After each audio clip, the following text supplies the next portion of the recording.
खबर देंगे आपको। स्पीकर आगा सिराज दुरानी के खिलाफ आमदन से जायद असासा जात केस नैब ऑर्डिनेंस के तहत अदालत का दायरा इख्तियार चैलेंज करने की समाअत की गई है। अब्दुल हसीब से मजीद जान लेते हैं।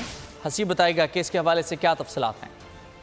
जी बिल्कुल, स्पीकर सिंध असेंबली आगा सिराज दुरानी के खिलाफ आमदन से जायद असासों का ये रेफरेंस है, जिसमें आगा सिराज दुरानी की जानिब से नैब ऑर्डिनेंस के तहत नैब अदालत के दायरा इख्तियार को चैलेंज किया गया था। इस दरख्वास्त की समाअत हुई।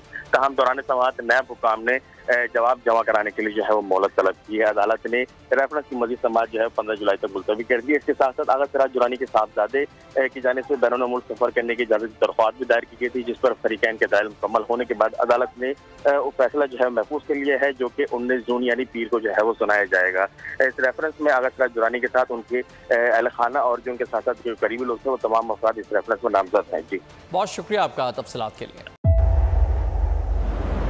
तेज हवाएं, समुद्री तूफान के खतरात, लेकिन इन सभी मुश्किलात से निपटते बोल निभा रहा है अपने सहाफती फराइज।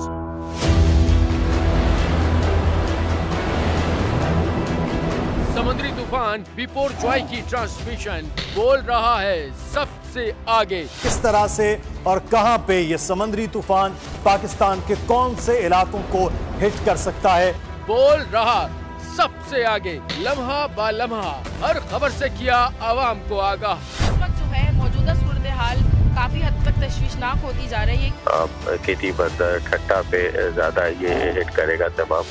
57% आवाम ने देखा बोल की स्क्रीन पर, क्योंकि बोल है सबसे पहले सबसे आगे। सब्सक्राइब करें और बेल दबाएं ताकि कोई खबर रह न जाए।